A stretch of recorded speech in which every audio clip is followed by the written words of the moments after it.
años 60, astrofísicos como Joseph Allen Hynek, asesor de Steven Spielberg en Encuentros en la tercera fase, o el francés Jacques Vallée, fundaron un colectivo secreto para investigar las anomalías que se producían en los cielos del planeta. La conclusión a la que llegaron es que la ciencia, en muchos casos, no podía explicar lo que estaba sucediendo. Aquel colectivo fue conocido como el Colegio Invisible.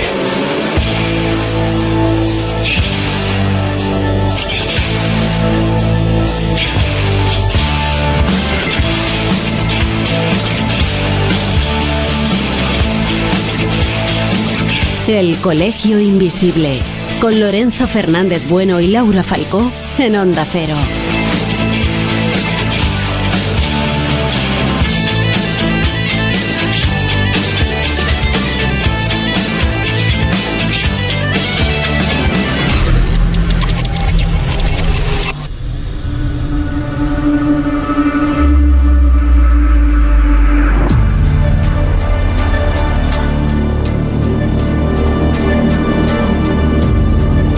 Las experiencias cercanas a la muerte, o ECMs, siguen siendo objeto de estudio por parte de médicos de mente muy abierta. Algunos se han interesado por estos asuntos una vez que ellos mismos han sufrido alguna de estas vivencias.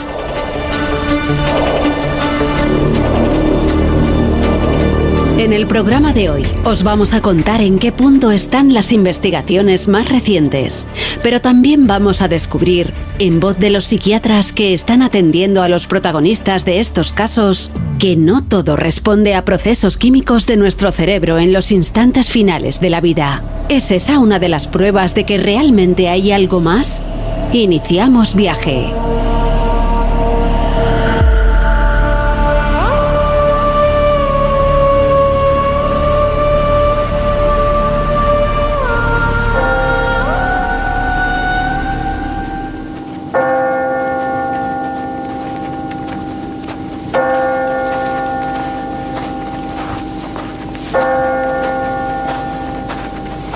Muy buenas noches, ¿qué tal estáis? Nosotros aquí con la linterna iluminando unas tumbas que menos mal que están muy coloridas, porque si no, a mí que soy bastante supersticioso con estas cosas, sinceramente pasear a estas horas por un cementerio, por muy original, por muy histórico que sea, pues no es lo mejor. A ti te da igual, ¿no, Laura? Bueno, es que además esto no me da rollo de cementerio, es decir, es tan colorido, tan diferente que parece que estés en otra cosa completamente distinta, o sea, no me siento como en un cementerio. Es verdad, sí, se parece mucho a, por ejemplo, cuando llega el Día de Difuntos, ¿no? Y en México de repente colorean todas las tumbas, las llenan de flores, de calaquitas, también les ponen comida, es un poco ese rollo, ¿verdad? Sí, no, y además casi tiene un punto, te diría tirolés, ¿no? El tipo de decoración, el tipo de dibujo. Sí. Tiene influencia alemana porque nos encontramos en el cementerio de Sapanta, o bueno, aquí dice Sapanta, algo así, bueno, en fin, cómo se pronuncia. Estamos casi al norte de Rumanía, porque ya sabéis que este es uno de los países que más nos gusta visitar y al que, por cierto, este año ya os iremos informando, pero es muy probable que volvamos para hacer algo que no hemos hecho nunca. No vamos a hacer spoiler, ¿verdad, Laura? No, pero me apetece mucho. Ah, que mola mucho, ¿eh? Mucho. Solo podemos... Mira, un pequeño spoiler para que la gente se vaya relamiendo. Si no lo habéis visto, os recomendamos que veáis la película de Roman Polanski, El baile de los vampiros. Y no vamos a decir más. Estás deseando, si es que se le ve en la cara. Sí. Estás deseando. Bueno, pues dentro de muy poquito tiempo estaros atentos porque a través de nuestras plataformas digitales, ya sabéis, espaciomisterio.com y viajesprisma.com, os anunciaremos algo que no hemos hecho nunca y que va a ser la bomba. José Guijarro, tú llevas aquí dándole vueltas al tema del nombrecito de este cementerio porque te trae buenos recuerdos, ¿no? Sí, de juventud. ¿Ah, sí? Sí. Pero no me lo hagas decir, hombre. Dilo. Que es que luego dicen que el del humor rancio y feo soy yo. Samantha, ¿no? Has dicho que era... Sapanta. Samantha Fox, claro. Joder. Pupichi para todos, por cierto. Ay, Dios mío, de verdad. Bueno, pues eso. Pues buenas noches, ¿cómo estás? Pues bien, bien. Yo no sé por qué os empeñáis por eso en venir de noche a estos sitios. Yo creo que esto tiene más glamour de día. Yo creo que no. Fíjate, oye, si es por venir, que a mí no me gustan, pero si es por venir, hombre, el encanto nocturno... A mí me da la impresión de que cualquier mano va a salir de debajo de la tierra y me va a agarrar un pie. Te lo digo de verdad. Pues casi que no, hombre. Casi que no. Sería la prueba definitiva. Bueno, tú, Jesús, aquí deseando de que salgan muertos de las tumbas. Aquí tranquilidad al cuadrado, porque si ya de por sí los cementerios dicen que son sitios muy, muy tranquilos y donde además nos recomiendan experimentar y demás, porque se supone que la gente está en paz, de noche esa tranquilidad se duplica, así que... Y además es verdad que es muy bonito, eso le quita también un poquito el mal rollo. Bueno, has dicho la palabra experimentación, pues oye, le vamos a preguntar a la experta, porque se ha hecho un máster de un mes y medio recorriendo diferentes lugares para experimentar. ¿Es cierto que los cementerios no son precisamente el mejor lugar para hacer este tipo de cosas? Bueno, yo siempre digo que o sea, a ver, yo recuerdo un caso que explicaba un profesor de filosofía que había hecho un experimento con una grabadora, por un lado en un cementerio y por otro lado en medio de un campo, de un prado verde. Y había obtenido más psicofonías en el prado verde que en el cementerio. ¿Qué quiero decir con esto? Que no necesariamente en el cementerio es donde tiene que quedarse algo, porque si tú te quieres quedar como espíritu, tú te quedas en el cementerio o te quedas en tu casa, o donde has muerto. Bueno, pues es una buena reflexión. Sí. Mira, de hecho, la primera, bueno, ya sabéis, ¿no? Aquí nos vamos a poner muy históricos dentro de lo que es el periodismo de misterio, porque siempre se ha dicho que la primera psicofonía la graba Friedrich Jürgenson cuando estaba grabando ni más ni menos que el canto de los pinzones en un bosque, y ahí se le coló la voz de lo que él identificó como su madre, que le decía: Friedrich, mi pequeño Friedrich, ¿puedes escucharme? En un sitio tan sumamente bucólico como era un bosque, no recuerdo ahora mismo si era de Baviera o era de Suecia, en fin, no me acuerdo ahora mismo, pero lo cierto es que era un sitio todo lo contrario a lo que se puede pensar cuando se obtienen este tipo de registros. Es que es lo que dice Laura, realmente si nos ceñimos a la posibilidad del contacto mediante los más diversos métodos, realmente da igual. Es verdad que un cementerio o un sitio marcado por la tragedia ya de entrada puede sugestionar y condicionar más al investigador a la hora de escuchar, pero quiero decir, realmente muertos ha habido en todos los sitios, y si esa posibilidad de abrir esa ventana existe, los experimentadores y expertos en el tema lo dicen, que lo mismo da que te vayas al cementerio, a la casa abandonada o al baño de tu casa. Claro. Quiero decir, es que da igual el lugar técnicamente. Probablemente es más fácil donde ha muerto, donde ha habido sufrimiento o donde ha vivido la persona, que no en un cementerio, que lo que quedan son huesos. O sea, nadie muere en el cementerio. Pero realmente es eso. O sea, una vez que tú desconoces o no la historia del lugar donde vas a experimentar, a saber si en el lugar donde vivimos hace miles de años hubo una tragedia que nosotros desconocemos porque no hay crónicas. Es decir, que lo típico, ¿no? Que levantas una urbanización muy bonita y muy moderna encima de un cementerio indio. Pues déjame opinar, porque voy a llevar la contraria. ¿Por dónde? Porque yo era de los que pensaba como Jesús y como Laura, que eran los peores lugares. Y dio la casualidad de que muy recientemente, que conversaba con buenos amigos del programa, Juan Miguel Hernández y su esposa, que son presidente y vicepresidenta respectivamente del Centro Espírita de Madrid, estaban convencidos de lo contrario.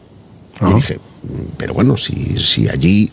Bueno, pero es que en realidad, por lo visto, hay como una especie de efecto atracción hacia nuestro cuerpo. Y entonces ese alma, ese espíritu, esa energía que es capaz de manifestarse, ¿no?, en las sesiones espiritistas, y hoy veremos que también en muchos otros contextos, pues tiene una cierta predilección, una afinidad por aquel soporte que le ha mantenido durante años. Bueno, me viene a la cabeza, y la recordaréis todos, la clásica psicofonía que se coló durante una emisión de La Rosa de los Vientos, cuando aún estaba Juan Antonio Cebrián, hablando de este tema, mientras Jesús Callejo decía esto mismo que estamos comentando, de en los cementerios no es un buen lugar para experimentar porque se supone que están en paz. Se colaba esa voz que ya es clásica que decía no están en paz, o sea, llevándole la contraria. Es curioso, sí, porque además, bueno, a mí me da la sensación, no ya por terminar con este asunto de los cementerios, pero me da la sensación de que, claro, es que el cementerio, lo de grabar en un lugar así, o de experimentar, bueno, más allá de que se haya producido una tragedia o no, como dice Laura, es que esto no deja de ser un sitio que es un campo santo, lleno de huesos, sin más.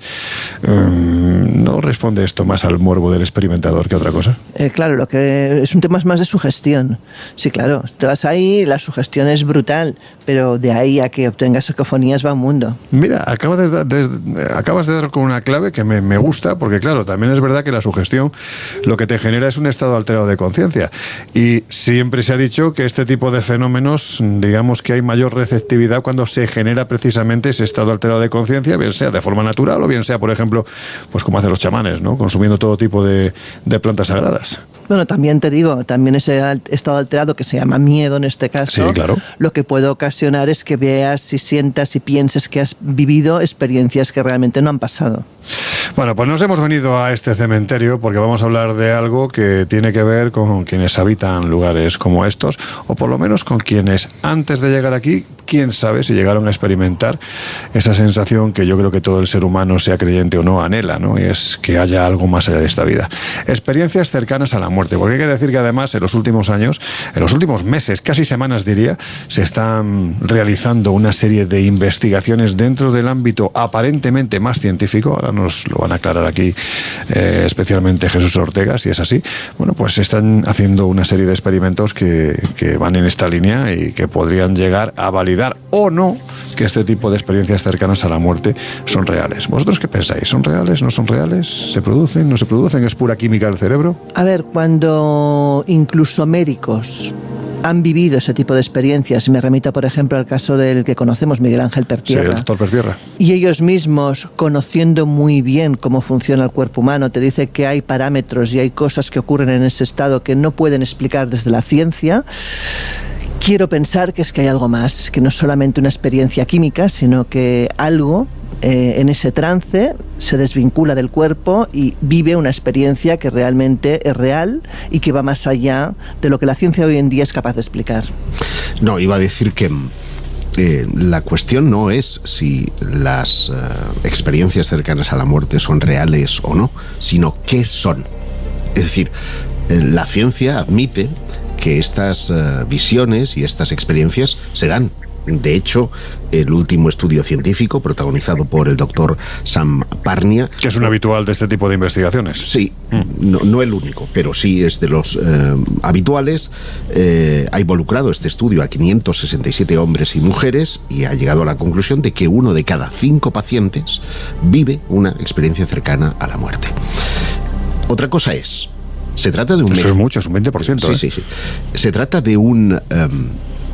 vamos a llamar mecanismo cerebral que se activa ante la presencia de la muerte como una especie de bálsamo para que la transición hasta la desaparición de nuestro cuerpo no sea traumática, en cuyo caso a mí me estremece esto un poco porque estaríamos admitiendo que el proceso entre la vida y la muerte no es tan pacificador como se nos sugieren en los obituarios y en los recuerdos. A mí esto me estremece un poco. Y 2, si no es un proceso cerebral, ¿qué mecanismo es el que hace que la consciencia, que es el que articula todo nuestro cuerpo, se mueva? Es decir, si hay experiencias fuera del cuerpo asociadas a las experiencias cercanas a la muerte, esas visiones extracorpóreas que nos muestran escenas objetivas que suceden realmente, ¿cómo se pueden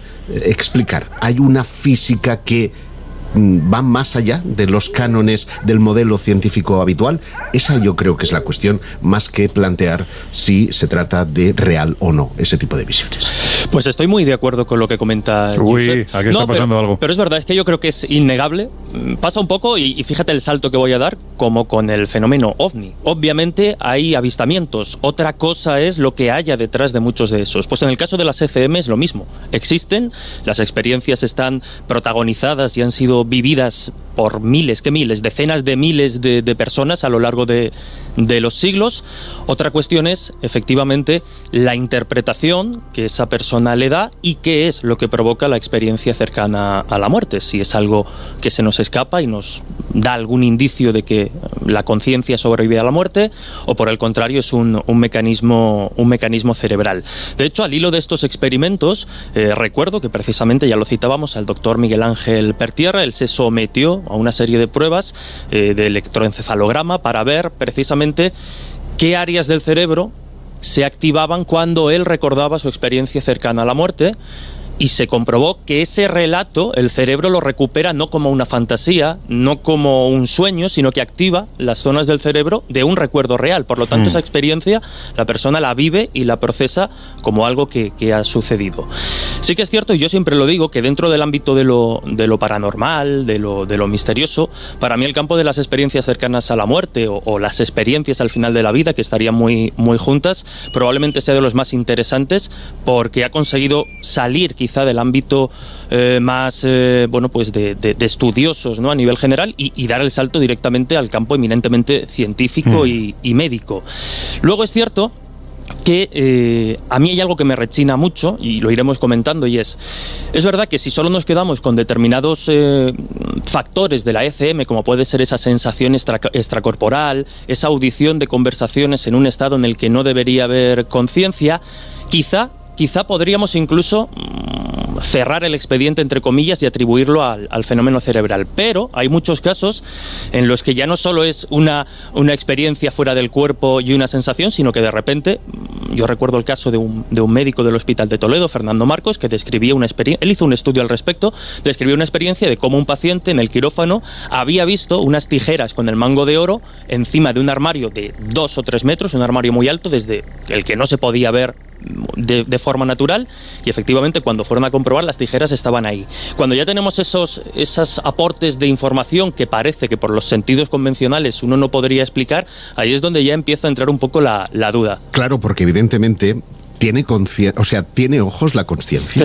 Claro. Y lo que es peor, si esto que es tan extraordinariamente maravilloso, que nos hace pensar por nosotros mismos, nos hace ser nosotros mismos, y no, yo no me puedo intercambiar contigo, porque yo tengo consciencia de que, claro, saldrías perdiendo, ya te lo digo. No creo. Pero en cualquier caso, estoy seguro que no. En cualquier caso, fíjate que esto tan maravilloso lo puede, digamos, desequilibrar, lo puede anular una simple anestesia.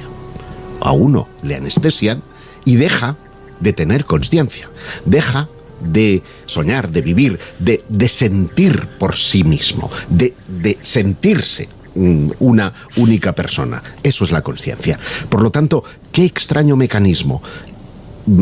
Hay que recurrir a una nueva física, y eso es lo que hace que muchos científicos salgan huyendo, porque implica reconocer muchas cosas para las que todavía no estamos preparados. Bueno, entiendo que hay una diferencia bastante importante entre lo que es la consciencia y la conciencia, ¿no? Consciencia e inconsciencia. Uno está consciente o está inconsciente, ¿no? En el caso de la conciencia me da la sensación de que vosotros, los tres, estáis apostando porque realmente es algo casi, no sé si decir ajeno, paralelo, incorporado a lo que es el ser humano. Es decir, que no estamos hablando de, digamos que tiene cierta voluntad, ¿no? Es decir, una voluntad propia, porque estáis diciendo que, oye, la conciencia se va, la conciencia viene. O sea, es como lo que antiguamente se llamaba alma, no lo sé. O sea, Laura, ¿tú qué opinas? Bueno, alma, cuerpo astral, le puedes dar muchos nombres. O sea, porque al final cuando hablamos de un viaje astral, en el fondo es el desdoblamiento y la capacidad de proyectarte fuera de tu cuerpo, con un segundo cuerpo, que sería un poco también lo que se produce durante esas ECM. Entonces, bueno, responde a muchos nombres, depende cómo le quieras bautizar. De hecho, siempre dentro del esoterismo, ¿no? Más clásico se ha dicho siempre, no es que no somos un cuerpo, somos varios cuerpos. El cuerpo físico, patatín, patatán, en fin, el cuerpo astral, el cuerpo espiritual, no sé, siempre se ha hablado de eso, pero claro, se ha metido en el marco del esoterismo, no se ha metido en el marco de la realidad, por decirlo de alguna forma. Y claro, es que a mí me está sorprendiendo porque estáis hablando de algo que parece que es ajeno a nosotros, pero que digamos que es lo que nos maneja, lo que nos mueve, pero que cuando quieres se pira. Voy a hacer mías las palabras del doctor Eben Alexander, que es un neurocientífico de Harvard. O sea, no es uno cualquiera, ¿vale? Que por escribió cierto, el libro La prueba del cielo, publicado por Cúpula. Sí, señor. Muy bien. Pues que además por Zenit. Es un tipo que vivió una experiencia cercana a la muerte. Y él dice que el cerebro no crea consciencia. Y esto me parece maravilloso. Dice, la consciencia podría vivir independientemente del cerebro, como Internet vive independientemente de una computadora. Es verdad, una cosa es el hardware y otra el software. Claro, es verdad. Es que me picas. O sea, el Harvard no es Hardware. Claro. El Harvard es una universidad. Sí, claro, por eso. Además, es nuestra universidad favorita, Laura, ya sabes. Mira, Alexander Iben, además, la historia es brutal. O sea, este señor tiene una ECM por una historia que le ocurre, y en esa ECM él ve a una chica joven que le acompaña en esa ECM. Él era adoptado. Cuando él vuelve de esa ECM, decide iniciar la búsqueda de su familia real. Cuando conoce a su familia real, sobre la chimenea de la casa de su madre biológica hay una foto de esa chica, una hermana que se murió a muy temprana edad. Y que entonces, él está viendo en lo que vendría a ser un... Bueno, podemos por llamarlo, por poner un concepto, lo que sería una especie de cielo, ¿no? Está viendo ahí esa... Sí, exacto. Joder, ¿dices el título del libro otra vez? La historia es brutal. La prueba del cielo. La prueba del cielo, publicado por Zenit. Bueno, pues es uno de esos libros que merece la pena leer, porque estamos hablando de una persona dentro de un ámbito científico como es la medicina, que de repente pues sufre esa experiencia, y además no solo sufre... Claro, yo lo conocí en persona a él, porque nosotros lo llevamos a España de promoción. Sí. Y la historia es brutal. La historia es brutal. Es que, a ver, ahí tienes una evidencia. Tú eres adoptado, no conoces a tu... Bueno, un indicio, una prueba, ¿no? La prueba del cielo. Vale. Porque realmente estamos hablando de una persona que me imagino que antes de ese proceso o de esa experiencia no había mostrado mucho interés por este tipo de temáticas.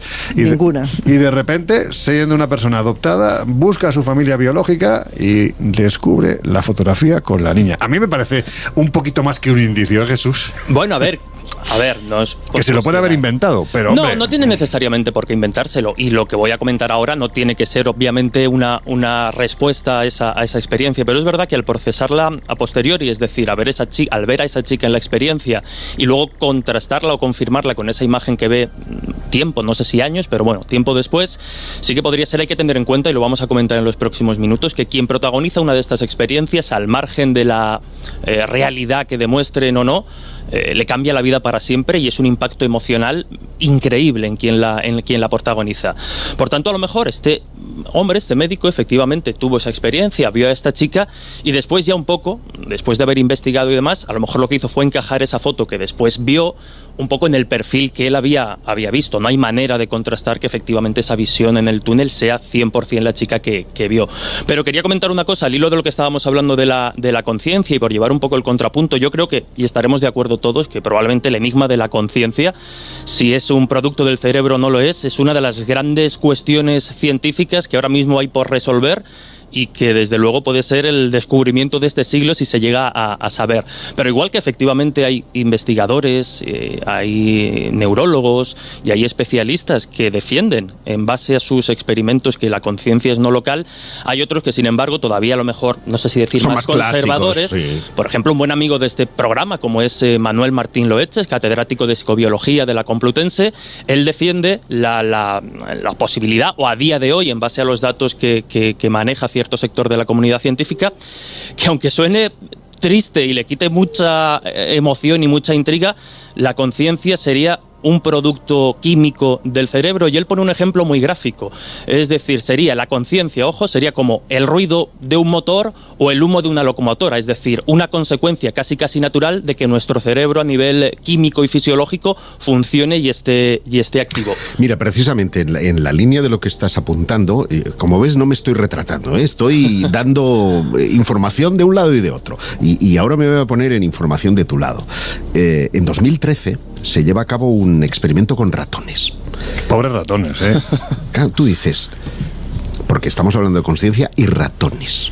Si los ratones tienen conciencia, vamos a tratarlos como lo seguimos tratando en los experimentos. ¿Por qué lo digo? Porque examinó ese estudio las señales eléctricas del cerebro de esos ratones que entraban justamente en un estado de hiperalerta antes de morir. Es decir, se detecta una sobreproducción tanto químico como eléctrica que podría explicar que sería el equivalente a estar soñando, a estar viendo cosas. Y esto ha ocurrido también en humanos. Ha habido un caso estudiado precisamente por Sam Parmia, al que antes aludía, en el que por casualidad un señor se les muere estando monitorizado y detectan que hay una...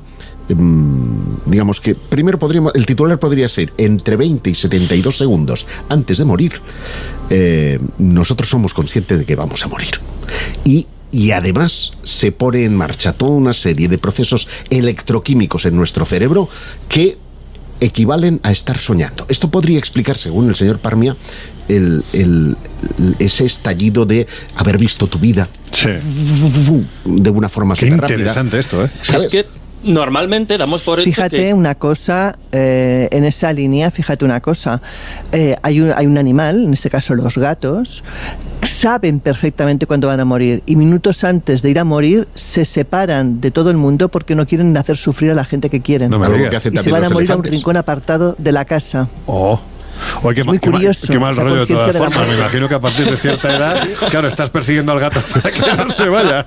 Por toda la casa. Claro, pobrecito. O sea, al hilo de esto que comentábamos, es que es muy interesante, ¿no? Porque por norma general asumimos, quienes no somos especialistas e investigadores en el tema, que el proceso de la muerte es que nos vamos apagando poco a poco. Y al hilo de estas investigaciones de Parnia, en 2023 la Universidad de Michigan publicó un estudio donde siguieron el proceso de muerte de 4 pacientes, el proceso de muerte cerebral, y lo que vieron es que se caracteriza de hecho por distintas etapas y que durante algunas de ellas el cerebro presenta un incremento muy notable de la actividad, especialmente en un rango de frecuencia de ondas rápidas que se conocen como ondas gamma, y tiene ese punto de destello. Por eso, por ejemplo, cuando las ECMs o incluso antes de protagonizar la ECM hay quien tiene visiones de seres queridos ya fallecidos y estas cuestiones, que sería ese otro fenómeno de experiencias al final de la vida. Eso es muy interesante. Claro, ahora vamos a ir con eso porque me parece muy interesante. Que esa persona está ya con las capacidades deterioradas, que el cerebro se va apagando, y sin embargo hay momentos, destellos de actividad y de conciencia, incluso cuando están ya muy apagados, porque a veces son pacientes terminales, de repente recobran esa lucidez y es cuando describen estas experiencias. O se me ocurre qué pasaría con los enfermos de Alzheimer o con demencias de tipo senil. Es decir, ¿serán conscientes del mismo, vivirán el mismo proceso? No hay estudios clínicos en ese sentido, y es una pregunta que yo he hecho de forma recurrente desde a Pim Van Lommel, con el que tuve la oportunidad de estar cenando. ¿Quién es este señor? Pim Van Lommel es uno de los doctores cardiólogos que en un hospital holandés puso en marcha un programa piloto para la detección de experiencias cercanas a la muerte. Sucedió después de que un abuelete que había tenido un paro cardíaco en un parque fuera llevado en una ambulancia de urgencias en paro cardíaco, se le hacen las maniobras de recuperación en urgencias y a la hora de intubarlo lleva una dentadura postiza. La enfermera se la quita y la guarda en un cajón de urgencias. Bueno, el hombre sale adelante, logra salvar la vida y una semana o 2 semanas más tarde, ahora mismo no lo recuerdo, esta enfermera, que deja de estar de guardia y está en planta, pues entra a ver los registros, ¿no? Tensión arterial, etcétera, del paciente, y le dice: enfermera, por cierto, me tiene que devolver la dentadura postiza que guardó en el cajón de urgencias. ¿Y cómo lo sabía? Exactamente, porque estaba muerto, estaba clínicamente muerto. Eso puso en marcha el protocolo y Pim Van Lommel es el que dirigió todo ese estudio, que es el primer estudio científico sobre experiencias cercanas a la muerte. Nos dejamos ahora con nuestros queridos compañeros de los servicios informativos de Onda Cero Radio y enseguida volvemos. Estáis en el cementerio de Sapanta, aquí en el Colegio Invisible. It's a long way to the finish line, got a hard road ahead. Anybody gonna stand in my way is gonna wish they were dead. 'Cause I'm gonna take knocks in the rain, any luck's gonna keep me from this door. En unos minutos volvemos a abrir las puertas del Colegio Invisible en Onda Cero. I'm gonna light like fire.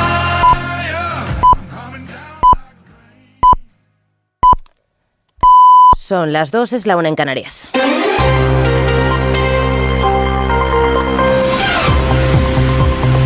Noticias en Onda Cero.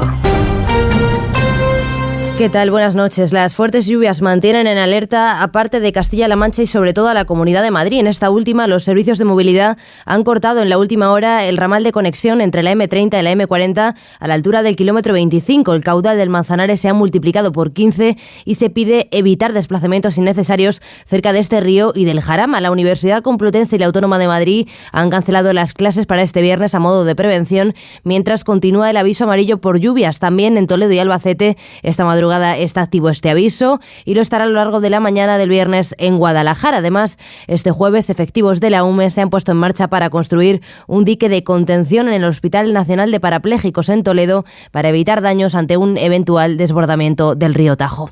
La otra noticia de la noche está en Bruselas, donde ha terminado hace un par de horas la primera jornada de la reunión de los 27 jefes de Estado y de Gobierno de la Unión Europea, la quinta en menos de un mes. Desde allí ha comparecido Pedro Sánchez esta noche, que ha insistido en su idea que ya esbozó por la mañana de que la cuestión no es rearmar Europa. Dice que no le gusta ese concepto, sino de protección, que no va solo de armas, sino también de tecnología. Por ejemplo, el presidente del Gobierno intenta con este cambio en el lenguaje contentar a sus socios de Sumar, más reticentes al aumento del gasto en defensa, que este jueves han votado a favor en el Congreso de una moción del BNG que instaba al Gobierno a que España se salga de la OTAN y a no aumentar el gasto militar. Sánchez quita hierro a esas diferencias que califica como históricas entre el PSOE y las formaciones a su izquierda. Pues esta es una discrepancia histórica que ha tenido la política española.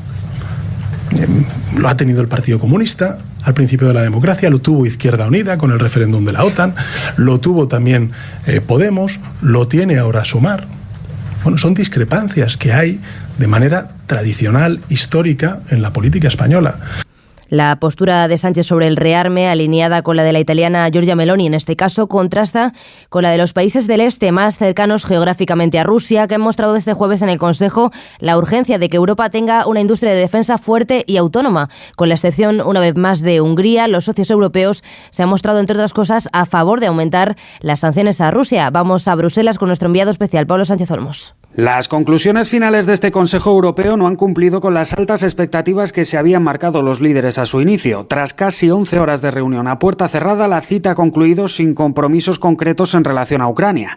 Más allá de la invitación a los países para que de forma voluntaria entreguen a Kiev la munición que Zelensky les reclamó por videoconferencia. Al finalizar la cumbre, el presidente del Consejo, Antonio Costa, hacía balance de logros. All member states agree that we need to accelerate our economic agenda. And that is what the European Council did today. Principalmente se habló de economía, dice Costa. Ninguna mención a Ucrania en su discurso, sí a la necesidad de reducir la burocracia y apostar por las energías verdes como motor de competitividad, consciente probablemente de que la división de los integrantes del Consejo ha impedido lograr avances más elocuentes. El presidente francés Emmanuel Macron ha convocado una nueva reunión de la llamada Coalición de los Dispuestos, los países aliados de Ucrania, el próximo jueves en París para seguir concretando su postura. Aquí en España, la ministra de Sanidad, Mónica García, reprocha al PP, a Vox y a Junts que hayan tumbado en el Congreso la creación de la Agencia Estatal de Salud Pública. Dice que no han aprendido nada de la pandemia de coronavirus. El Partido Popular, Vox y Junts han votado en contra de la Agencia de Salud Pública. Creo que es de una irresponsabilidad mayúscula. Si hoy viniera una gripe aviar, si hoy viniera otra pandemia, hoy estaríamos más desprotegidos por culpa de la irresponsabilidad de, supongo que unas tácticas políticas que nada tienen que ver con la protección de la salud de los ciudadanos y las ciudadanas. Una propuesta del Gobierno vuelve a fracasar, en este caso de forma inesperada. El PP y Junts estaban a favor de esta Agencia de Salud Pública, de hecho la apoyaron en la Comisión de Sanidad, pero los de Feijóo y los de Puigdemont han cambiado a última hora de opinión después de que el PSOE haya decidido vetar el debate de su enmienda a otra ley, la de desperdicio alimentario, que sí ha salido adelante. Obligará a los restaurantes a dar tuppers a sus clientes si les sobra comida, las empresas deberán tener planes para evitar el desperdicio y los grandes supermercados tendrán que donar lo que les sobre. Y un apunte más de lo internacional: en Israel, el gobierno de Netanyahu ha aprobado esta madrugada la destitución del jefe del Servicio de Inteligencia Nacional, Ronen Bar. Ha provocado que miles de personas salgan a la calle de Tel Aviv para protestar por la destitución, que relacionan con la investigación que este hombre estaba liderando sobre una trama de corrupción que afectaba al gobierno de Netanyahu y a sus relaciones con el gobierno de Qatar. Pues con esa información terminamos. Volvemos con más noticias cuando sean las 3, las 2 en Canarias. Síguenos por internet en ondacero.es.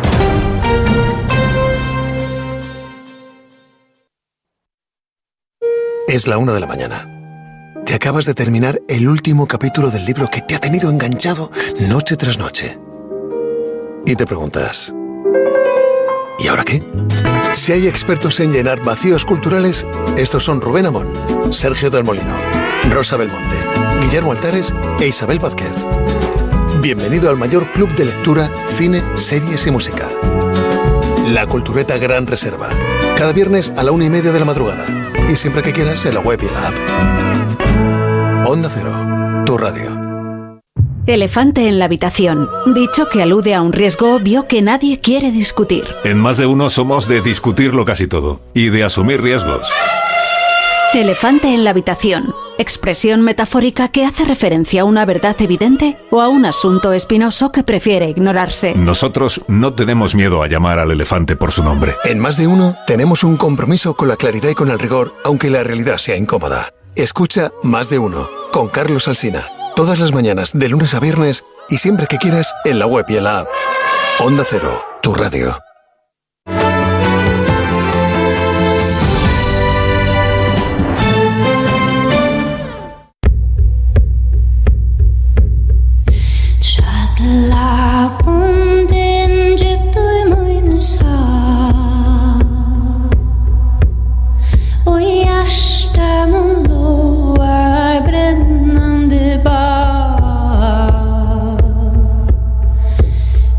Has entrado en el Colegio Invisible con Laura Falcó y Lorenzo Fernández Bueno.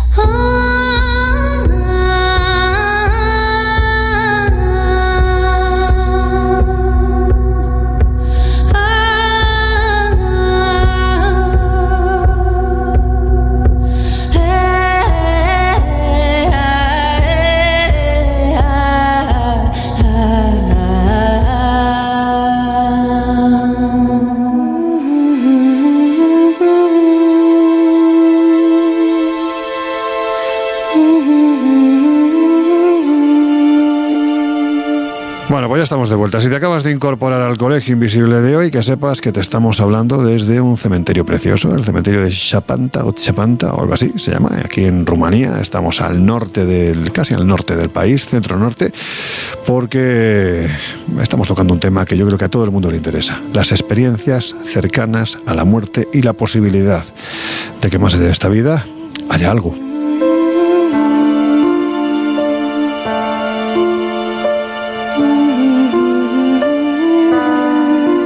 Y nos habíamos quedado con un informe, el primero que se hace por parte del cardiólogo Pim van Lommel, sobre el estudio de una persona que, estando en muerte clínica, de repente pues asegura, o más bien posteriormente, a posteriori, reclama algo, que en este caso era su dentadura, que le había quitado su enfermera, y la reclama cuando teóricamente ese hombre, estando clínicamente muerto, no podía ser consciente de lo que estaba viviendo alrededor. Esto desencadena una investigación. ¿Y a qué conclusiones llegó, Josep? Pues que entre el 11 y el 18% de los pacientes que tenían que ser desfibrilados para cambiar la pila al marcapasos o cualquier enfermedad del corazón, pues entre el 11 y el 18 de los pacientes reportaron experiencias cercanas a la muerte. Esto a mí me parece brutal y está un poco en consonancia al estudio que antes hablaba de Parnia, ¿no? Por lo cual llega a la conclusión, dice que inevitable, de que el cerebro tiene una función facilitadora y no la productora para la consciencia. Esto es heavy porque... Vamos a intentar traducirlo un poquitín. Porque está dando credibilidad a todas esas observaciones de experiencias fuera del cuerpo que determinan que hay no solo consciencia, sino también cognición, percepción de cosas externas en el proceso de muerte. Lo cual explica, o bien, que los límites de la muerte no son los que nosotros creemos, sino que son más largos, y los procesos cognitivos, sean de olor, sean de oído o sean de vista, pueden permanecer aletargados. Es decir, están funcionando a pesar de estar muertos, y que luego, cuando recobramos la conciencia, pueden recabar esa información en nuestro beneficio.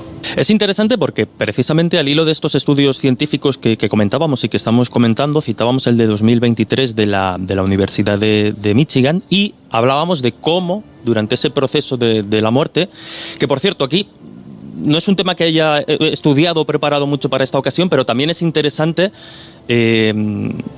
tener noción de qué entendemos por muerte, porque la muerte física en según qué países es cuando para el corazón o cuando para de... Es decir, ¿en según qué países? Depende de la legislación y demás. O sea, hay algunos que consideran la muerte, pues eso, cuando a lo mejor, no lo sé, me lo estoy inventando, pero que hay cierta... Hombre, no te lo inventes. No, quiero decir, estoy poniendo un ejemplo, pero que no es lo mismo que en España, por ejemplo, se considera una persona clínicamente muerta en según qué momento, pues si se ha parado el corazón, el cerebro, deja de haber actividad cerebral, o en otro país eso cambia. El concepto de muerte a nivel médico-legal se interpreta de una forma. O sea, no hay un consenso general sobre ese asunto. Que en muchos países sí, ahora de todas maneras, en cuanto tenga un ratito lo me has hecho pensar, déjame hacer un paréntesis, claro, porque es una anécdota. ¿Sí, Laura? No lo hay. A mí también me sorprendió hace tiempo que lo miré esto y no se considera igual. O sea, hay médicos a nivel internacional que consideran que la muerte es muerte mental, otros que consideran que es cuando el corazón se para, o sea, hay diferentes criterios. Pero cuidado, esto es terrible, porque esto es para analizar un poco la lista de países, claro, no sea que te mueras, o supuestamente te mueras en un país que directamente te meten en el agujero muerto, ¿no? Y no estés muerto. Claro, es que cuidado. Te puede pasar también como este de la Dana, que ya estaba muerto y ha vuelto a morir en la Dana de Valencia. Es un caso fascinante, pero bueno, no tiene nada que ver. Pero sí quería contaros una anécdota y es cuéntame lo de la Dana, que yo no pues hay un individuo que estaba muerto desde 2014 con su certificado de defunción y que una vez se identifican los cadáveres de la reciente Dana en Valencia, vuelve a estar muerto, es decir, la misma persona. Se lo comunican a los hijos y los hijos dicen, no, si mi papá está muerto desde 2014. Bueno, pues no estaba muerto, sino que estaba de parranda y ahora sí ha muerto de verdad. No me lo puedo creer. Sí. Había simulado la muerte. Ostras. Bueno, pues eso es fuerte, pobres hijos, si es así, pobres hijos, pobre familia. Os iba a contar que los límites de la vida y de la muerte a veces son, más allá de lo legal, realmente insospechados. Yo tengo un amigo, un conocido, que además conocí por un tema de abducción, que me relató haber tenido una experiencia cercana a la muerte absolutamente sobrecogedora. Él no tiene visión ni de túnel, ni de historias, no, pero estuvo muerto durante 9 horas. De hecho, despertó en el interior de la morgue, de la neverita. O sea, no te digo más, ese señor cuando abrirían el frigorífico... Bueno, lo primero para él, tío. O sea, lo siento, pero lo primero para él tuvo que ser, mamma mía... Despertó por el frío. Claro. Y luego, pues claro, efectivamente, el que abriese el frigorífico porque primero, oye los golpes golpeando la puerta y di, a ver si me atrevo a abrirla o no. Y luego ábrelo que te salga... Estaba fresco. Mamma mía. Rápidamente decíamos que esto, ¿no? Que efectivamente hay distintas instituciones y países que tienen criterios legalmente diferentes sobre cuándo declarar la muerte, es decir, muerte cerebral contra muerte clínica, cuándo es irreversible o no, cuándo puede haber un proceso de reanimación. También depende un poco del tiempo, no hay un tiempo único en el mundo. Pero también es verdad, hay que decir que pasados, no sé si son 7, 9 minutos, por ahí anda, los daños cerebrales son irreversibles, con lo cual tampoco nos interesa ese límite tan extraordinario, porque una vez has regresado, aunque sea con esos tantos minutos, ya no puedes comunicar lo que ha podido suceder. De todos modos, y lo que iba a comentar con respecto al estudio de Michigan es que se han comprobado que cuando se activa, digamos, estas áreas del cerebro durante el proceso cerebral, parece ser que las regiones que más actividad tienen durante estos procesos se encuentran en las áreas, a ver si soy capaz de decir el palabra. A ver. Temporoparietal coccipitales, muy bien, algo así. Olé, toma ya. También activa la memoria remota, la percepción del cuerpo y del espacio y la percepción de profundidad. Es decir, que en base un poco a estas áreas encajan un poco con los relatos que después hay de ECM, es decir, esa sensación de salida del cuerpo, esa vista desde otros ángulos, incluso de familiares o personas fallecidas a raíz de esa memoria remota. Por lo tanto, lo que voy es eso, ¿no? Que existe una coherencia neurológica en lo que respecta a la fenomenología de la ECM con las áreas del cerebro que se activan en el momento de la muerte. Bueno, pues vamos precisamente a ese asunto que habíamos comentado al final de la primera media hora, Laura, porque, a ver, yo particularmente, ya sabéis que yo tengo ahí un punto quizás no tan escéptico como el de Jesús, pero bueno, más o menos ando a dos aguas, ¿no? Quiero creer, por supuesto, pero también quiero buscar explicación, que yo creo que es lo que queremos todos, básicamente, ¿no? Pero, claro, yo he tenido familiares de familiares cercanos que en el último momento de su vida, o sea, en los últimos segundos de su vida, prácticamente alzaban las manos para que le agarraran los brazos, pues en este caso, por ejemplo, unos hermanos que habían fallecido, no sé si antes o después de la Guerra Civil Española, y esta persona es que era tan pequeñita por aquel entonces que ni tan siquiera los había llegado a conocer. O sea, no tenía una conciencia de cómo eran, ni mucho menos, ¿no? Y sin embargo, los estaba, en ese último hálito de vida, los estaba describiendo y poco menos que estaba diciendo que venían a por ella, Laura. Es que me sorprendió tanto. Bueno, yo lo he vivido eso con yo lo he vivido con mi tía abuela. O sea, mi tía abuela murió de un cáncer en toda la espalda, muy doloroso, la verdad, porque además fue detectado muy tarde. Y estuvimos todos haciendo guardia con ella en la habitación, y cuando en sus últimos momentos, que estuvimos la mayoría, no paraba de mencionar a familiares difuntos, algunos de ellos, como dices bien, que casi no llegó a conocer, o sea, algunos que eran francamente difícil que ella le vinieran a la cabeza en aquel momento. Y es que, bueno, la teoría dice que cuando nos vamos, no nos vamos solos, es decir, nos vienen a buscar. Teóricamente nos vienen a ayudar a hacer ese tránsito desde el otro lado. ¿Y quién nos viene a buscar? Pues esas personas precisamente que nosotros podemos reconocer o que nos pueden parecer familiares y que nos dan más confianza y por tanto nos pueden ayudar a hacer ese paso y a dejar el cuerpo físico y a ir a donde tengamos que ir. Es verdad.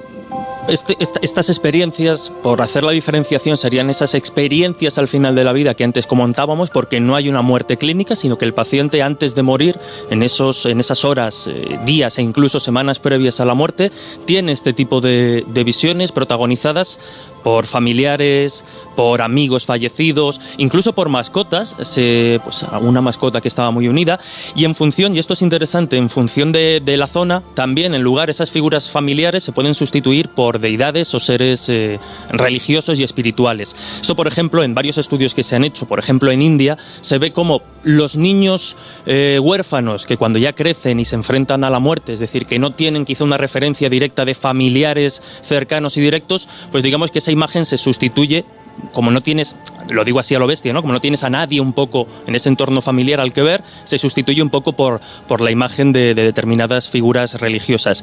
Y esto es interesante porque tanto en estas experiencias al final de la vida como en las ECM, y luego lo podemos comentar, hay una carga importante de la cultura de quien las vive. No son igual las ECM, aunque hay patrones y elementos comunes, no son iguales las ECM que se viven en Occidente. El patrón general es el mismo, Jesús. Lo que hay fenómenos lo que varía similares. Y puede ser interpretado incluso como un sesgo de quien lo vive, una contaminación cultural, yo eso te lo admito. Obviamente. Pero entiendo que es como estudiar las abducciones, todas ellas siguen un mismo patrón. Luego, evidentemente, el sesgo de que cada uno aporta por su experiencia vital, por su cultura, etcétera. Pero, por ejemplo, la visión de túnel, que la tenemos extremadamente asociada a las ECM, es verdad que no está tan presente, o a veces ni siquiera se da en países como India o Japón. O incluso, y es un tema también interesante, luego podemos escuchar un audio, experiencias cercanas a la muerte de niños. Porque claro, al final no tienen tan desarrollada la cosmología o la cultura propia y ven otro tipo de eso sí me parece muy interesante. Porque claro, ellos, a lo mejor, un niño pequeño todavía no ha experimentado la muerte cercana de un familiar querido. Es que ni siquiera conciben la muerte como tal, de ahí sus miedos. Entonces, eso me parece muy interesante. En función de la edad, la cultura y el lugar de procedencia, no podemos obviar que, aunque hay patrones comunes, la visión o la experiencia se modifica también en función del entorno y la experiencia propia de la persona a lo largo de su vida. Es francamente curioso esto que estás comentando, ¿no? Porque parece como que lo de la visión del túnel es algo prácticamente común a todos los que sufren una ECM, y de hecho, dentro de lo que son las posibles explicaciones, pues se habla de la propia química del cerebro que en un momento determinado te hace tener esa sensación de efecto túnel. Pero claro, el cerebro es el el mismo en España y en Pakistán. Sí. Con lo cual, ¿por qué de repente en Asia, en Japón, pues ese tipo de experiencias no se viven y sin embargo en Holanda sí? Aunque no explique ni de lejos la experiencia en sí, no podemos obviar que hay un fuerte impacto de la cultura en esa experiencia, lo que no la invalida. Pero yo siempre digo que también habría que hacer el esfuerzo, y lo están haciendo muchos investigadores, de tratar de quitar esos elementos que pueden ser más culturales para quedarnos precisamente con esos factores únicos que se repiten sí o sí. Yo creo que básicamente todo esto podría responderse si fuéramos capaces de establecer dónde reside la consciencia. Y es algo a lo que se han dedicado multitud de estudios y no hay una conclusión clara. Pero sin embargo... Espera, vamos primero... Ahora iremos a eso porque además creo que todos tenéis mucho que aportar, ¿no?, en torno a lo que es la conciencia y si es algo que está totalmente disociado o se podría llegar a disociar del ser humano y las implicaciones incluso a nivel ético que podría tener esto, ¿no? Ético y funcional incluso, ¿no? Pero a mí hay algo que me resulta realmente interesante que bueno, pues ha tenido la oportunidad de traernos aquí Jesús Ortega, ¿no? Estabas hablando de esas ECMs de niños y hay un psicólogo que además es catedrático de medicina, que además es psiquiatra, es decir, es un hombre pues con una preparación importante que se llama Mariano Betés. Y es que me parece increíble. Ha hecho terapia con gente que ha sufrido experiencias cercanas a la muerte. Absolutamente, porque como hemos dicho antes, al margen de la realidad fenomenológica de estas experiencias, son reales y quienes las protagonizan cambian radicalmente, por norma general, su forma de afrontar la vida después de estas experiencias. Y Mariano Betés, como tú decías, catedrático de la Universidad de Alcalá y doctor en medicina, psicólogo, psiquiatra, filósofo, una persona súper inquieta porque ha hecho cantidad de carreras, él ha hecho terapia con personas que han padecido o han sufrido una ECM, porque si bien a veces la experiencia es positiva, a veces cuesta, porque la sensación de paz, la sensación de liberación y de repente vuelves a tu cuerpo, a veces vuelves de esa experiencia cercana a casi con una depresión, de quererte haberte quedado en ese sitio. Y le hemos pedido precisamente unos cortes, tuve la oportunidad de charlar con él y primero, lo que nos comentaba es esto que decíamos, ¿no? La huella imborrable que estas experiencias deja en quien las vive. Esta experiencia, la experiencia cercana a la muerte, a todos les deja una huella muy importante, incluso yo diría que trascendental. Entonces, van a recordar esta experiencia a lo largo de toda su vida, a diferencia de los sueños, por ejemplo, que se recuerdan y después se olvidan. Es algo absolutamente espectacular el recuerdo imborrable que tiene esta experiencia. Unos saben darles una explicación y otros no.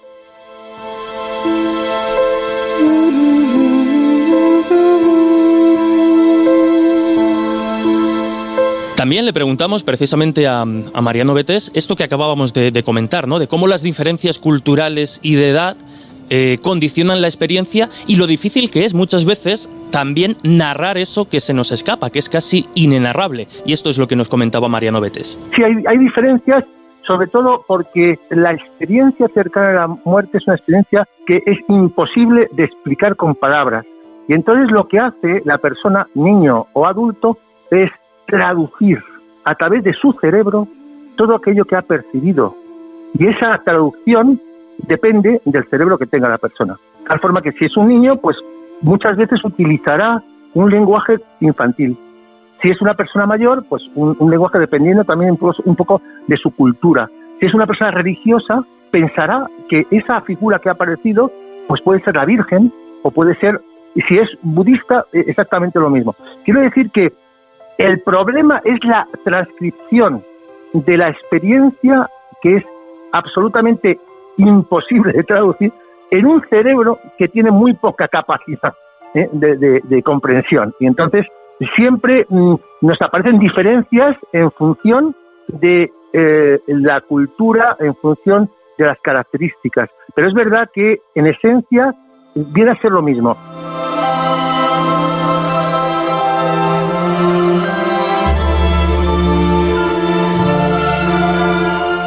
Y para terminar, pues fruto de esas sesiones de terapia que muchas veces ha hecho en común con diferentes personas protagonistas de una ECM, nos cuenta cómo para bien o para mal, y sobre todo cuando es para mal, es cuando más hay que trabajar desde la psicología, este tipo de experiencias puede o puede no, cambia la vida radicalmente a sus protagonistas. En realidad, en todas las personas se produce un cambio de personalidad. Se dice, eso es un estereotipo, después hay excepciones, se vuelven como más filantrópicos, más espirituales, más introspectivos, e incluso les cambia también las costumbres que tienen, ¿no? Depende de las circunstancias, hace que esa persona se sienta extraña en su propio cuerpo. Pero es aún más fuerte el cambio, porque es un cambio radical de tu personalidad en un cuerpo que sigue siendo el mismo, incluso con las limitaciones que tiene después de haber tenido probablemente un accidente o una enfermedad, ¿no? Todos suelen, lo que sí que se ve en todos los casos, y esto sí que es importantísimo, es que suelen perder el miedo a la muerte.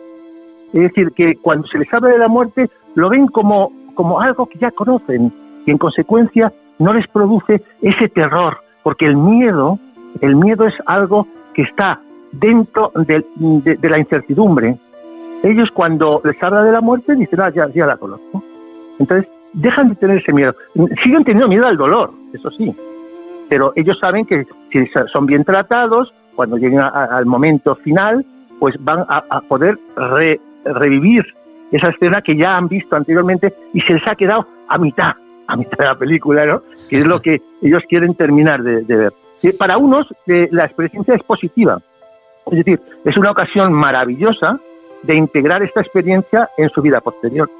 Pero para otros no, para otros se sienten como desorientados en este mundo, porque sienten con una personalidad nueva que están en el mismo cuerpo de antes. Es decir, que siguen siendo ellos físicamente, pero por dentro les ha cambiado la forma de ser. En este punto es como cuando yo intervengo como persona, como psiquiatra, y les intento mostrar que es como una nueva vida que tienen, en la que tienen que realizar algo que es precisamente el problema de la desorientación, es porque no saben por qué han vuelto. Entonces mi ayuda está un poco ahí, más vital que psicológica, ¿no?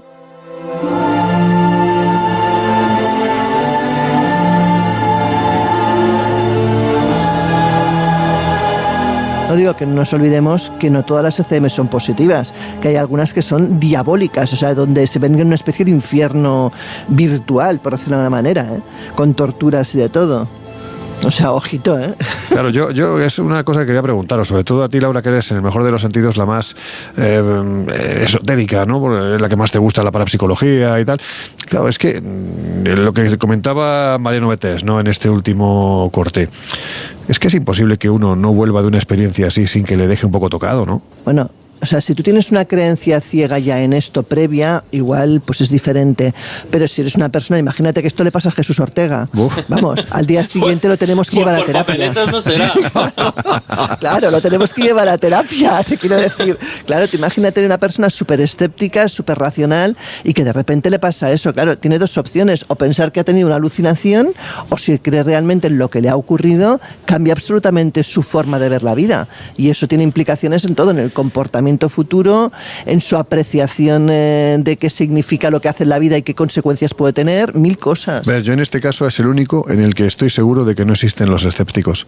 Fíjate, yo estoy convencido de que el ser humano, por propio instinto de supervivencia, cuando llega el instante final, en ese momento tiene la esperanza de que haya algo. Estoy seguro 100%. Y da igual lo que seas, da igual que seas aeronáutico espacial, da igual que seas el Papa, da igual quien sea. Hombre, es que sería muy triste pensar, no, ahora vienen los gusanos, no a comer. Bueno, pero vamos a ver, eso es lo que te dice la ciencia. Que llega un momento, es el vivo al bollo y el muerto al hoyo. Y se acabó. Y punto. Hay un escritor, siempre lo digo, hay un escritor español que todos conocemos mucho, que a mí me encanta, es un premio Planeta, que decía que por encima de obispo ninguno creía en Dios. Por lo tanto, incluso los propios, en fin, purpurados, los cardenales, yo me imagino que en ese instante final también están con la cosa de... ¿Habrá algo? ¿No habrá nada? Espero que sea verdad todo lo que he dicho, ¿no? Claro, A ver si... No, encima en ese caso imagínate la consecuencia. Encima estás pensando, es que como no haya nada, he tirado mi vida a la basura. Puedes llegar a pensar. Hombre, claro, si ha sido cardenal a la basura, como que no, ¿eh? Claro. Bueno, ¿me entiendes lo que quiero decir? Sí, La sensación de decir, ostras, he dedicado mi vida a un Dios, a un más allá y de repente no existe. Claro, he consagrado mi vida, ¿no? A una vocación que me ha limitado en muchos aspectos y bueno, pues efectivamente tienes esa esperanza, ¿no? Que al final haya algo. Pero es cierto que este cambio radical de paradigma en quien sufre una ECM, como estabais comentando, incluso personas absolutamente ateas, agnósticas, que no creían en nada, después de esto, pues obviamente se lo plantean. Y en lo que sí inciden, al margen ya de religiosidades y de creencias, es que se pierde por completo el miedo a la muerte. El miedo al dolor y a cómo será esa muerte finalmente permanece, pero a lo que vas a encontrar después parece que se pierde. Fíjate que iba a aportar algo en esta línea, porque hace 8 años atrás, mientras yo estaba trabajando en un medio local que compartía coworking, ¿no? Un espacio de trabajo con un vivero de empresas, vamos a decirlo así, ¿no? Con iniciativas muy locas, había uno que había diseñado unas gafas de realidad virtual para acompañar en el duelo a las personas que habían padecido enfermedades potencialmente mortales o bien que hubieran tenido pues bueno, algún familiar fallecido y que yo qué sé, en accidente, o sea, una pérdida inesperada, ¿no? Que son las que peor se sobrellevan. Y recientemente la Universidad de Santiago de Compostela ha iniciado precisamente un proyecto pionero en la realidad virtual y crear falsas experiencias cercanas a la muerte con la ayuda de la realidad virtual, que está un poco en la línea de un nuevo experimento que también quiere poner en marcha el doctor Parnia, que es aplicar inteligencia artificial a esas visiones prefabricadas para acompañarnos a una transición. Esto es súper heavy, porque yo creo que en el programa hablamos hace mucho tiempo de los chatbots que se estaban empleando pues para acompañar en el duelo. Es decir, volcar la información del familiar que se te ha fallecido y, claro, ahora con la realidad virtual, la inteligencia artificial y los datos Big Data que tú puedas proporcionar, pues tener literalmente una copia de la persona que tú quieras, pero que fuera del contexto, vamos a decir, de la muerte, podrías enamorarte de la persona que quisieras. Fuera del contexto de la muerte, podrías encelarte o cabrearte o crear el patrón que quisieras gracias a la tecnología. Y esto abre un universo que a mí me pone realmente los pelos de punta. Pues sí, la verdad es que sí. Laura, me da la sensación de que Josep todavía no se ha enterado de que está en el Colegio Invisible, ¿verdad? ¿Y eso?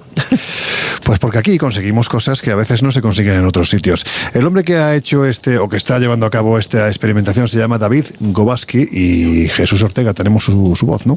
Pues sí, efectivamente, hemos contactado con él, este proyecto que ya citaba Josep, de la Universidad de Santiago de Compostela, que tiene como objetivo, al hilo de esto que comentábamos, de lo balsámico que son estas experiencias para perder el miedo a la muerte, usarlas, recrear una ECM en pacientes terminales para aliviar un poco ese último paso.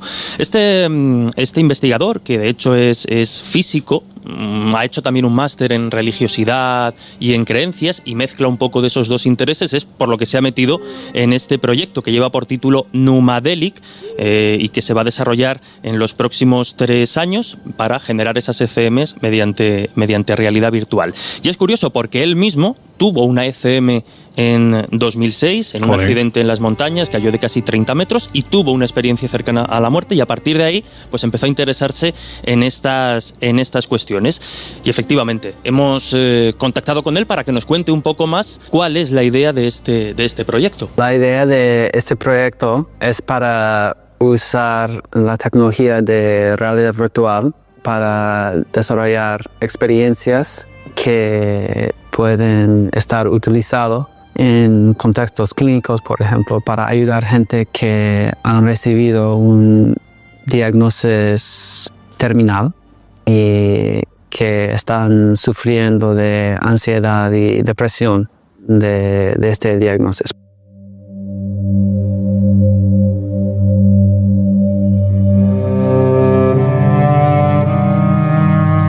nos interesaba también saber qué tipo de experiencias quieren reproducir y un poco hacia dónde van orientadas. Estamos desarrollando experiencias en la realidad virtual que permiten a la gente para reimaginar el momento de su muerte, no como un fin, pero como el inicio de una nueva manera de existir.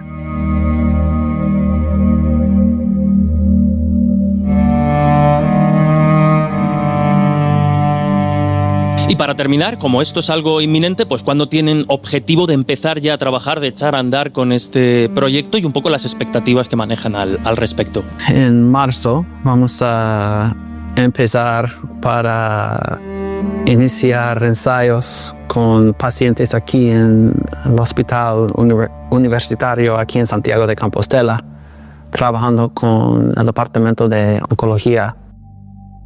Originalmente yo llegué aquí en CITES, en Santiago de Compostela, para empezar un proyecto para visualizar cómo las dinámicas de las moléculas. En este programa de Opportunities, un programa iniciado por la Junta de Galicia. Pero la verdad es que ahora la libertad de investigación que me aportó ese programa me permitió para desarrollar líneas de investigación completamente nuevo y inesperado. Pero ahora está encontrando una aplicación en un campo que es completamente nuevo y un campo que tiene mucho potencial para tocar las vidas de personas en una manera muy especial. Entra con nosotros en el Colegio Invisible, martes y jueves de 1:30 a 3 de la madrugada, en Onda Cero.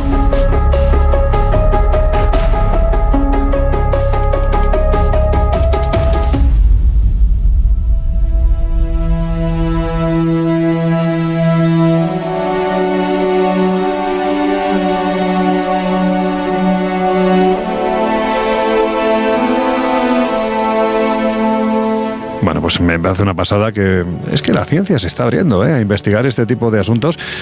Hasta no hace mucho tiempo, pues lo que hemos hablado, ¿no? Siempre se ha asociado a ese esoterismo quizás no entendido, ¿no? Porque yo, permitidme la redundancia, como digo siempre, pero en este caso entiendo que el esoterismo no es un señor que te echa cartas a través de un 906, ¿no? Que estamos hablando de algo mucho más profundo y siempre se ha dicho, no, esto son cosas esotéricas. Bueno, pues mira, las cosas esotéricas, la ciencia ya se está intentando meter, porque a todos nos interesa saber si más allá de esta vida hay algo o no hay nada, porque eso, sinceramente, a mí la gente que tiene creencias muy fuertes, sean dentro del Islam, sean dentro de la religión cristiana, católica, ortodoxa, me da igual, a mí me da mucha envidia, porque viven con mucha tranquilidad. No hay miedo a la muerte. Sí, pero fíjate, mencionabas el tema de los 806 o 906, y ahora ya no sé por qué número van. Y realmente el riesgo de todo esto es que termine colapsando en un negocio brutal. No sé si estáis al caso de lo que está sucediendo con ChatGPT. Os hago un preámbulo. No sé si recordáis, hay un proyecto que se puso en marcha en 2017 que se llamaba Réplica. Ahora está ya en su fase Réplica Pro. Una chica, Cuida, que era programadora, perdió un amigo suyo en un accidente y hizo un chatbot, hizo un chat capaz de trasvolcar toda la información de su amigo, todo lo que aparecía en redes sociales, sus escritos, etcétera, conversar con él como si estuviera vivo. Esto a nivel de texto. Bien, ChatGPT está desarrollando lo mismo, es decir, tú puedes puedes crear la personalidad de la persona fallecida, clonar su voz, porque es por voz, y estar hablando con tu hijo fallecido, con tu madre fallecida, con tu padre fallecido, pero tienes hasta 20 mensajes gratis. A partir del 21 pagas. No me lo puedo creer. Esto es muy heavy. Esto es muy heavy. Y es el futuro de lo que va a suceder con todo este tipo de historias. Y hay inversiones millonarias porque ven un negocio potencial no solamente en el ámbito de la muerte, sino también del romance. Es decir, te puedes crear un novio o novia ad hoc por ChatGPT. Mira, hay una... Sí, Laura, será la nueva estafa, la nueva manera de arruinar a la gente, porque hay gente que se enganchará. Es que ¿quién no se va a enganchar a algo así, Laura? Que te permitan la posibilidad de poder hablar con una persona que ya no está y que es lo más parecido a lo que vas a tener aparte de los recuerdos. Es que claro, ¿quién no querría algo así? Es que efectivamente esto puede dar para una estafa de cuidado. Pero te digo, yo por ejemplo no, o sea, no tengo ninguna ganas de hablar con un supuesto padre que no es mi padre. Me parece un absurdo, pero claro, hay mucha gente que quizás no tiene esa entereza o esa capacidad de discernir y sí, evidentemente se puede llegar a enganchar a esto.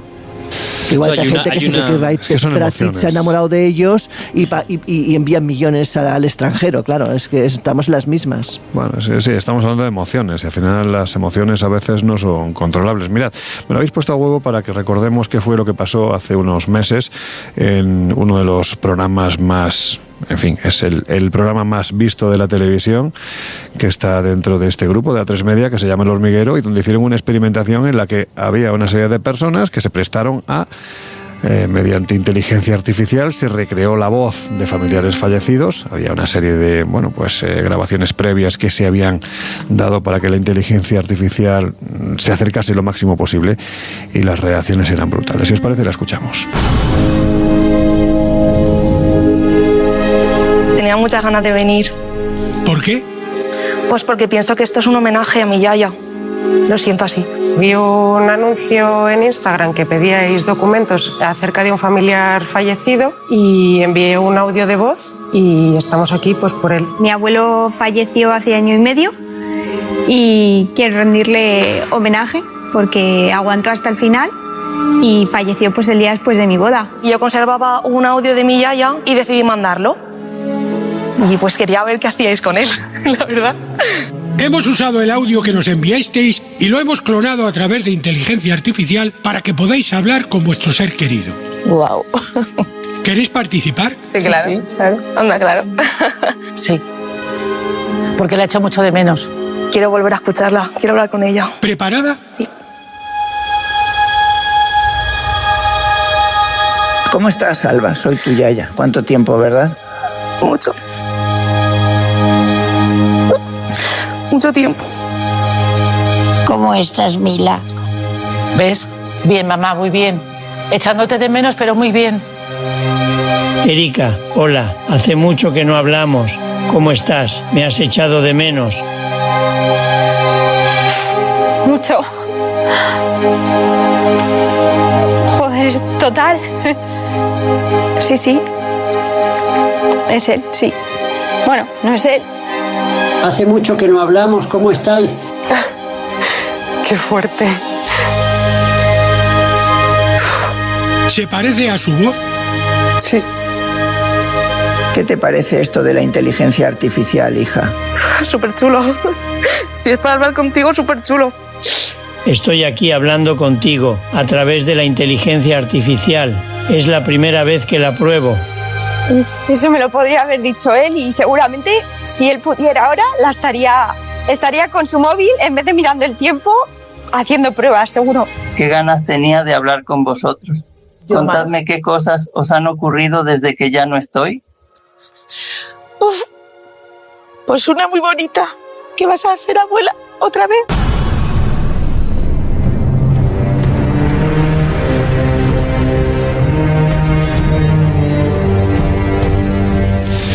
Bueno, pues eso, que es que al final el impacto que te genera, aunque sepas que no es tu familiar, tu amigo, esa referencia que tenías, pues a veces a través de la voz hace que haya quien llegue a creerse que realmente está hablando con... Claro, es familiar. Que no lo sabes al principio. Esto pasa como con los experimentos de reality, ¿no? En la televisión.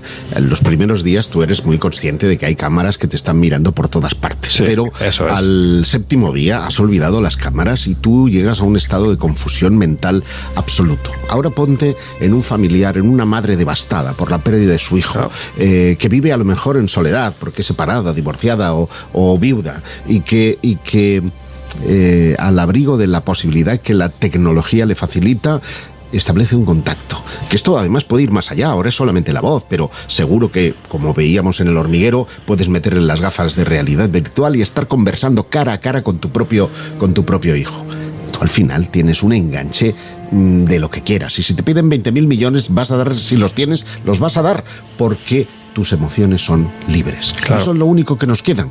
Y poco a poco se van adueñando de ellos. Había una experimentación que se hizo con una chica con una madre coreana, ¿no? Efectivamente, y era brutal. Si habéis visto ese vídeo que está colgado en Espacio Misterio hace años, no es reciente, es impresionante. Y había una peli de los 90, no especialmente buena, que luego además tuvo remake, se llamó Línea Mortal en su momento, y en 2017 Enganchados a la muerte, porque es un grupo de científicos que empieza a experimentar a fomentar, digamos, una muerte clínica controlada, y cada vez quieren estar más y más y más en ese otro lado. O sea, y el título de Enganchados a la muerte es como un poco lo que estamos comentando que puede pasar con estas cuestiones.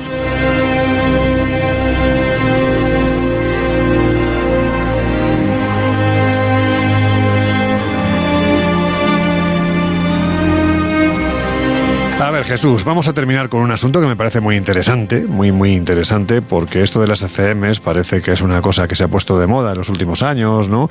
Quizás en su momento Raymond Moody, años 70, fue el que empezó dando los pasos para que la gente se informase o se interesase por este tema, pero hay que decir que también se producían ECMs en la antigüedad. Absolutamente, al menos así lo podemos interpretar desde la actualidad al leer ciertos textos, como puede ser pues una de las narraciones que hace Platón en su obra La República, y es que aquí el filósofo griego, que ya puso de moda la Atlántida, también parece que adelanta, ¿no?, lo que podría ser una experiencia cercana a la muerte, y es la experiencia de Er, que aparentemente cayó muerto en batalla, pero que volvió a la vida y describió pues algo muy parecido, muy similar a lo que a día de hoy describen quienes tienen una experiencia cercana a la muerte. Bueno, lo que nos cuenta Platón es que, bueno, justo cuando iban a quemar el cuerpo de este guerrero en una hoguera junto al resto de los fallecidos en combate, vuelve a la vida, repuesto de sus heridas, y narra lo que había experimentado su alma al abandonar esa carcasa física que es el cuerpo, y que, bueno, pues junto a los otros caídos, recordaba haber llegado a un paisaje de belleza sin igual, donde pudo observar dos caminos, dos aberturas, una de las cuales iba a dar al cielo y la otra bajo tierra. Entre estos túneles, entre ambos caminos, estaban aposentados unos jueces que ordenaban qué camino debía tomar cada una de las almas, y a le tocó, el magistrado, digamos, le indicó, como pasa en las ECM, que todavía no había llegado su momento, de modo que su cometido sería regresar al plano físico y narrar al resto de seres humanos cómo era el mundo de los espíritus. Aquí el protagonista tiene la oportunidad de observar una escena que le dejó impactado, obviamente, ¿no? Y es cómo del inframundo, de ese camino que llevaba hacia abajo, lo que veía era seres cubiertos de suciedad, absolutamente tristes, mientras que quienes descendían del reino celestial o quien iban por ese otro camino lo hacían ataviados con ropajes súper limpios, con rostros de felicidad, de plenitud, y bueno, pues parece ser que unas y otras regresaban, digamos, de un periodo de adaptación a ese plano que les había tocado llegar. Por tanto, aquí vemos eso, ¿no?, lo que para Raymond Moody y tantos otros ha sido interpretada como la primera ECM de la historia. Es verdad que si nos ceñimos a otros relatos, por ejemplo, en el libro tibetano de los muertos, también encontraríamos referencias o descripciones algo más antiguas a cuestiones que podrían ser interpretadas como una ECM. Pero al hilo de esta que comentamos de Platón, si bien no deja de ser interesante este relato, también hay que entender el contexto cultural en el que Platón refleja esta historia en la República. Y es un contexto cultural de absoluto cambio en lo que es nuestra idea del más allá, del alma, que es la que de alguna forma ha llegado hasta nuestros días. De hecho, este primer relato ya impone en el imaginario colectivo ciertos elementos que luego se repiten, porque esa visión de los jueces no sería sino el repaso, ¿no?, al teaser o al tráiler de nuestra vida, que no es sin más pues ver si hemos sido buenos, si hemos sido malos, y en función de eso iremos a un sitio o a otro. También ese concepto de no ha llegado tu momento, por tanto vuélvete hacia atrás y comunica el mensaje, pero como decía, Hay que entender que antes de Platón, el concepto de más allá en la antigua Grecia, más bien el lugar físico donde iban las almas, no estaba dividido en cielo e infierno como lo entendemos ahora, sino que todo el mundo iba para abajo. Los buenos, los malos y los regulares se mezclaban ahí. Sin embargo, en esa idea de alma que Platón ya trata de modificar y que luego Aristóteles de alguna forma continúa, él ya empieza a marcar un poco esa diferencia entre quienes han sido buenos y han tenido una vida virtuosa, que se vayan al cielo bien limpitos y bien felices, sin embargo, quienes han sido un poquito más, pues que se vayan para abajo. Entonces, de alguna forma, este relato de la experiencia de Er tendría también ese objetivo de ya empezar a dividir esos dos espacios de cielo e infierno, por decirlo con términos que controlamos hoy día, y tendría un poco esa función también aleccionadora. Habría que ver si esa experiencia sucedió realmente o no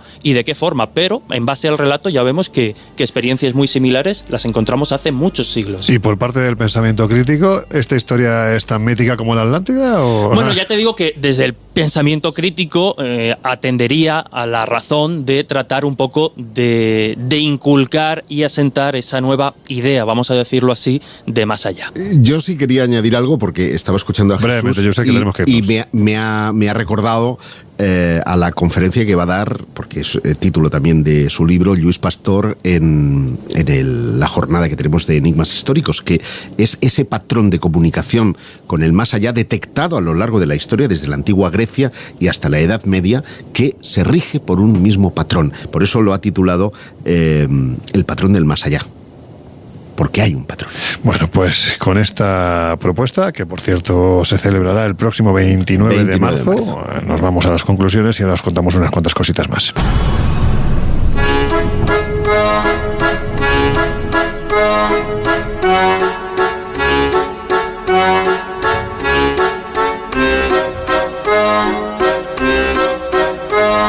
Historias así solo ocurren en el Colegio Invisible.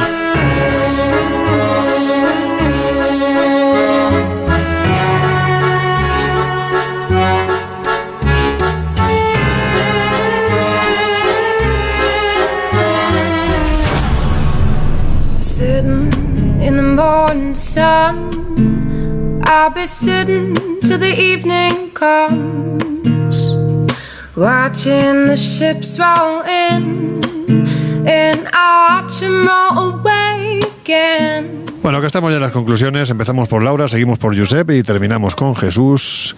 ¿ECM es cuestión química o es que realmente es la puerta que se abre cuando la de aquí, la terrenal, se cierra? Yo no tengo duda de que hay un después, que hay un más allá. Y a ver, me atengo a mi propia experiencia. Primero porque he practicado viajes astrales y he podido comprobar su existencia plena. O sea, contrastando con la persona a donde he viajado la información. Con lo cual entiendo que el desdoblamiento del cuerpo astral es viable. Esa es la primera. La segunda, porque evidentemente tengo contactos y he tenido contactos con ese otro más allá por mi sensibilidad, con lo cual para mí no hay duda que hay un más allá y que hay una conciencia. Oye, una pregunta, es una estupidez de mi parte, pero en fin, te la voy a hacer. Esto de los viajes astrales, ¿hay también business? ¿Hay turistas? Bueno, en tu caso te mandarían una escoba. En la bodega, ¿verdad? En la bodega directamente. Sí, exacto. Yo sé, Jarro. Pues lo decía al principio, la consciencia no funciona independientemente del cerebro, igual que Internet funciona independientemente de los ordenadores. Lo que ocurre es que para abordar la existencia de la consciencia fuera de nuestro cuerpo hay que remitirnos a una física que todavía no existe. Una física pues que sea capaz de detectar partículas espirituales, llámalo así, o fuerzas espirituales, que son básicamente las que proporcionan esa experiencia consciente fuera de los límites de la vida que hoy conocemos, porque cada vez son mayores esos límites de la vida y a lo mejor esto que estoy diciendo dentro de unos años no tiene ningún sentido porque se ha logrado explicar en función de otras historias. Pero hoy por hoy hay muchas personas que albergan esperanza, entre ellas yo mismo, de que esto sea real, de que las experiencias en definitiva estén mostrándonos pues un estado en el que estaremos mejor, en paz, tranquilos y sin estos sobresaltos que nos da la vida moderna y que en definitiva nos dicen que hay algo más allá de la muerte. Pues yo, remitiendo también un poco al inicio, creo que las ECM como fenómeno existe. Otra cosa, repito, es la interpretación que se haga de ellas o lo que realmente demuestren, es decir, si es una evidencia del más allá o simplemente un efecto químico de nuestro cerebro.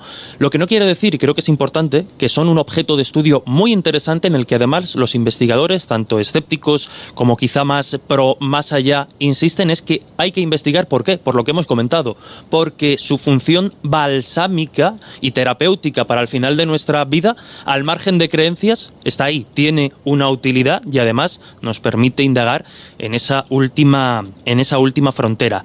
Yo a día de hoy no me atrevería a posicionarme o a defender la ECM como evidencia definitiva de la existencia de un más allá, porque incluso esos relatos que hoy hemos puesto un poco sobre la mesa podrían ser un síntoma de cómo nuestro cerebro se apaga poco a poco. Aún así, yo creo que en esto estamos todos de acuerdo, es un terreno de estos temas que ha conseguido trascender y sobrepasar al ámbito académico y científico, y por tanto sigamos investigando. ¿No te atreverías como una evidencia, pero como un indicio? Como un indicio tampoco a día de hoy. Te ha gustado. Para Jesús Gusanos. Estaría bien eso, que para los escépticos a joderse.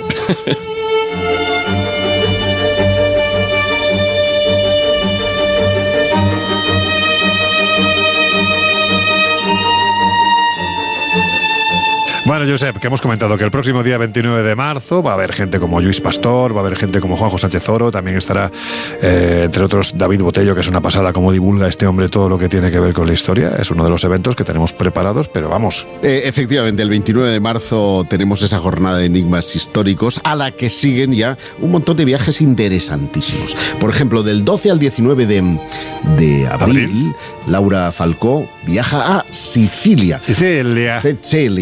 Esa isla llena de misterios y presidida por un volcán que no deja. Yo solamente por ver el Etna me apuntaba, te lo digo de verdad.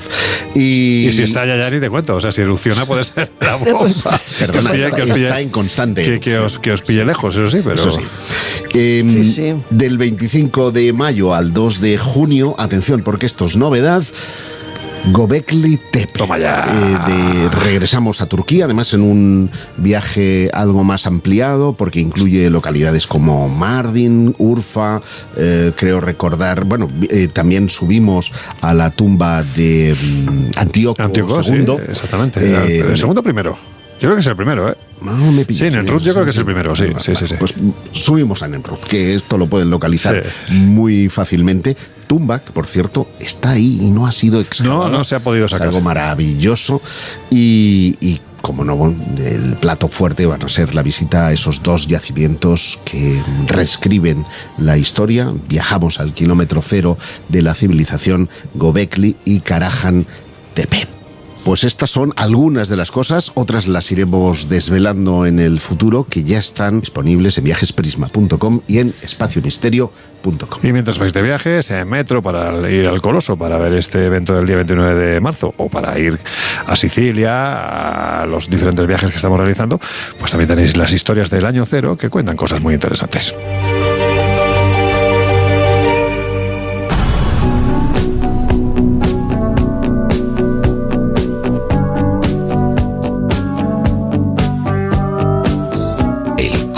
Invisible, con Lorenzo Fernández Bueno y Laura Falcó, en Onda Cero. Don't think sorry's easily said.